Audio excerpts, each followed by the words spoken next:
Ladies and gentlemen, welcome to Chanel Jasmine, the best novel Chanel for romantic stories. Hai guys, selamat datang di channel Jasmine, channel terbaik untuk menyimak novel-novel romantis. Mohon dukung channel ini dengan subscribe, like dan share video-video yang ada di channel ini. Terima kasih. Kaisar Agung Seni Bela Diri Bab 723, Nyawa GX Yao ZHI terancam. Monster purba pelahap dewa memang kuat, tetapi tetap saja tidak mampu menahan serangan Yao Ye. Dalam sekejap, Yao Ye sudah berada di atas kepala monster purba pelahap dewa, mengayunkan tangannya yang berubah menjadi cakar tajam, menyerang kepala Luo Xiu. "Jika aku membunuhmu, monster purba pelahap dewa ini akan menjadi milikku," kata Yao Ye dengan senyum dingin di wajahnya.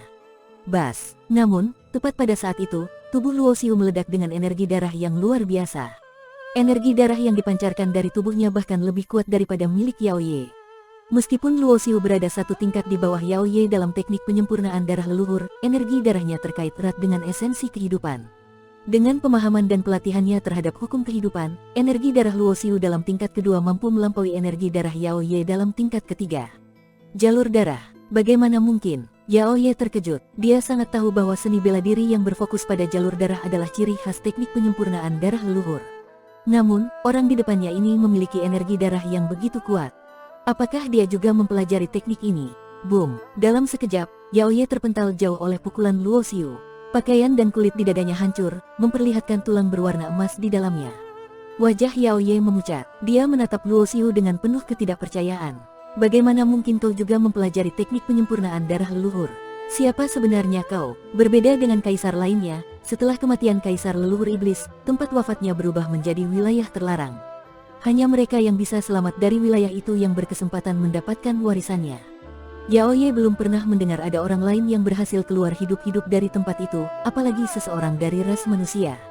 "Pergi." Luo Xiu tidak menjawab, hanya menatap Yao Ye dengan dingin. Aura pembunuhnya menyebar, membuat suasana terasa mencekam.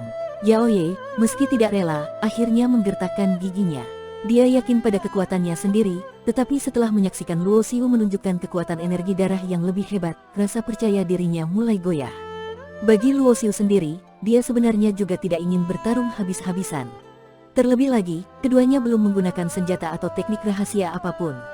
Dalam dunia kultivasi, dikenal hierarki, raja, kaisar, raja tertinggi, dan kaisar agung. Seorang jenius yang mencapai level kaisar dalam tingkatannya dapat melawan musuh satu tingkat di atasnya.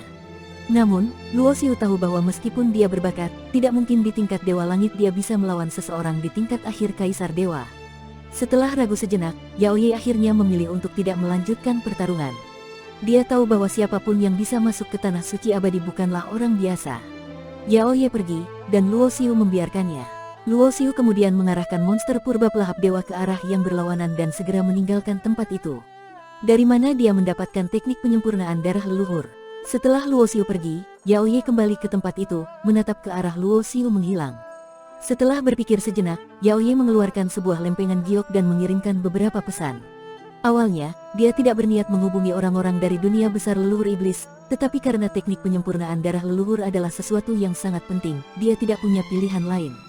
Semakin mendekati wilayah pusat tanah suci abadi, peluang untuk menemukan harta karun memang lebih besar, tetapi bahayanya juga meningkat. Setiap kali tanah suci abadi dibuka, dunia besar Tianlu selalu mengirimkan 10 pemuda terbaik di bawah tingkat kaisar dewa untuk masuk ke dalamnya. Namun, dalam salah satu insiden paling tragis, hanya 2 orang yang berhasil kembali hidup-hidup. Di kedalaman tanah suci abadi, banyak binatang purba yang sangat kuat. Binatang-binatang ini bukan seperti binatang-binatang biasa, melainkan spesies kuno dari zaman dahulu.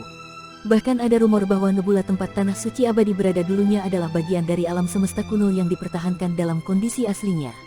Luo Xiu merasa bahwa rumor itu mungkin benar. Atmosfer di tanah suci abadi memang terasa berbeda dari alam semesta luar, lebih kuno dan misterius. Setiap kali tanah suci abadi dibuka, banyak jenius kehilangan nyawa mereka. Bahkan kaisar Zantian dari dunia besar Zantian, yang mampu mengirim kaisar dewa ke dalamnya, tidak memiliki jaminan bahwa mereka bisa keluar hidup-hidup. Seberapa luas tanah suci abadi ini masih menjadi misteri. Banyak bagian yang belum pernah dijelajahi siapapun. Setiap kali Luo Xiu menginjakkan kaki di sebuah planet, dia merasakan aura mengancam yang tersembunyi. Namun, dia tetap memastikan untuk melacak keberadaan Ji Xiaozi. Seperti yang dia duga, Ji Xiaozi tidak berlatih di wilayah luar, tetapi langsung menuju wilayah pusat tanah suci abadi. Sikap ceroboh Ji Xiaozi membuat Luo Xiu tidak bisa terlalu jauh darinya. Jika sesuatu terjadi, Luo Xiu mungkin tidak punya cukup waktu untuk menyelamatkannya.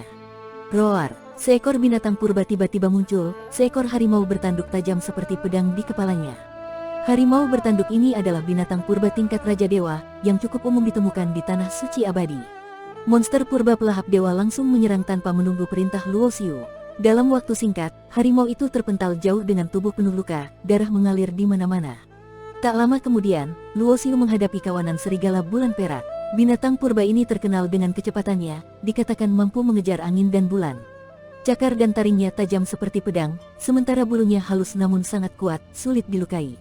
Meskipun kawanan serigala itu cepat, kekuatan mereka secara keseluruhan relatif lemah kecuali untuk pemimpin mereka, Sang Raja Serigala.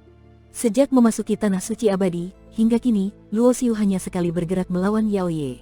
Selebihnya, dia lebih sering duduk bersila dengan tenang di atas kepala monster purba pelahap dewa. Saat ini, monster purba pelahap dewa telah mencapai tingkat Raja Dewa, menjadi lebih kuat dan menakutkan. Dengan satu raungan keras, puluhan serigala bulan perak yang mendekat langsung lemas dan roboh ke tanah.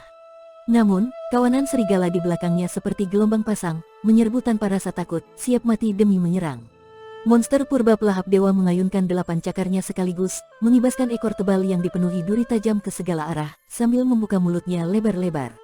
Setiap serangan membunuh puluhan serigala bulan perak sekaligus. Namun, jumlah serigala bulan perak terlalu banyak. Meski dengan kecepatan membunuh monster purba pelahap dewa, jumlah kawanan serigala tetap terlihat tidak berkurang. Luo Xiu mengerutkan alisnya, perlahan mengangkat satu tangannya. Tiba-tiba, dia membuka kelima jarinya. Jari-jarinya terus membesar, berubah menjadi 5 bilah pedang hitam pekat yang terbuat dari energi kematian. Kelima pedang itu terbentuk dari hukum kematian. Masing-masing pedang sepanjang ratusan meter, menyapu dengan ganas seperti angin badai. Dalam sekejap, area sekitar menjadi kosong, dipenuhi bau darah dan hujan darah yang mencekam.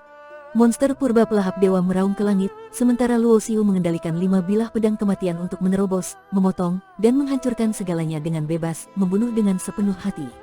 Hanya dalam waktu singkat, sekitarnya sudah penuh dengan tumpukan mayat seperti gunung. Sungai darah yang mengalir deras, tanpa ada satupun tubuh serigala bulan perak yang utuh. Monster purba pelahap dewa membuka mulutnya dan mengisap. Satu demi satu inti ilahi keluar dari mayat serigala-serigala itu, diserap semuanya sekaligus.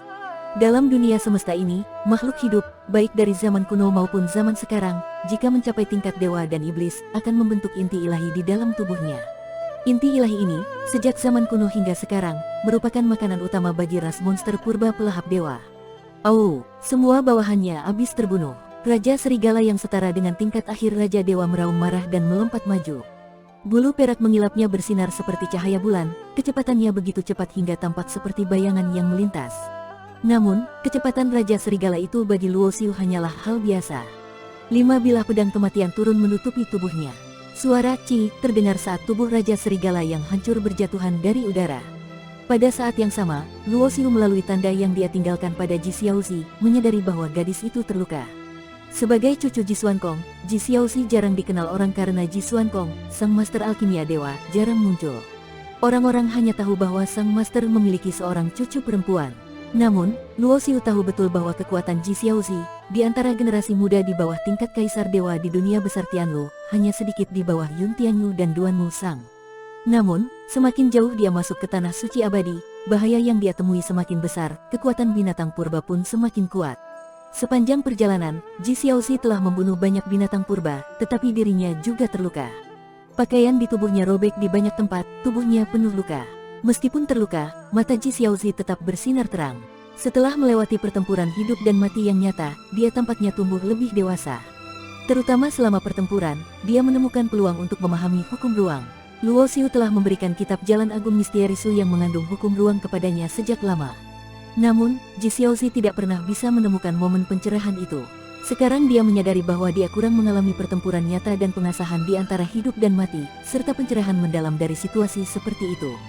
Setelah memahami hukum ruang, Ji Xiaozi merasa senang dan bersemangat. Dia segera menemukan tempat yang lebih aman dan masuk ke dalam meditasi mendalam.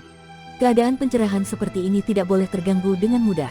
Jika terputus, inspirasi akan hilang, dan peluang untuk mendapatkan pencerahan lagi akan sangat sulit didapatkan. Apa yang terjadi pada Ji Xiaozi? Luo Xiu dapat merasakannya melalui tanda yang dia tinggalkan. Namun, yang membuat Luo Xiu mengerutkan alis adalah, meskipun jaraknya jauh, dia masih bisa merasakan fluktuasi halus dari hukum ruang. Fluktuasi hukum ruang ini, tentu saja, berasal dari Ji Xiaozi.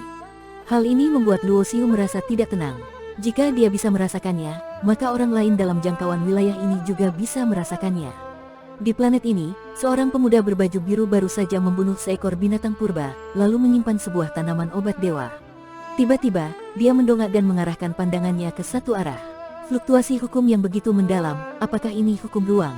Mata pemuda berbaju biru bersinar penuh minat. Apakah itu seseorang yang sedang memahami hukum ruang, atau harta atau binatang purba yang memancarkan fluktuasi hukum ruang? Itu jelas merupakan sebuah kesempatan besar. Seketika, tubuh pemuda berbaju biru menghilang, berubah menjadi cahaya yang melesat, muncul dan menghilang di angkasa. Tidak lama, dia tiba di tempat di mana fluktuasi hukum ruang muncul, lalu pandangannya tertuju pada seorang wanita berbaju ungu yang sedang duduk bersila di bawah pohon besar. Melihat pemandangan itu, pemuda berbaju biru tertawa kecil. Wanita ini sedang memahami hukum ruang, berarti dia pasti memiliki harta yang mengandung hukum ruang. Sebagai seorang jenius dari dunia besar, dia sendiri belum pernah memahami keajaiban hukum tingkat atas. Ini membuatnya merasa iri. Semua orang tahu bahwa memahami hukum tingkat atas membutuhkan kesempatan. Kini dia melihat orang lain sudah mendapatkan kesempatan itu, sementara dirinya tidak. Rasa irinya membuatnya tanpa ragu ingin mengganggu pencerahan lawan. Namun, tepat pada saat itu, sebuah bayangan besar tiba-tiba muncul di atasnya. Seekor binatang raksasa yang menakutkan, berwarna hitam legam, dengan tubuh seperti naga, kepala bertanduk 3, dan perut dengan 8 cakar, muncul di udara. Di atas kepala binatang itu, seorang pria berjubah hitam duduk bersila. Ekspresinya dingin, dan pandangannya tertuju pada pemuda berbaju biru itu. Dengan suara dingin, dia hanya mengucapkan satu kata, pergi. Bersambung.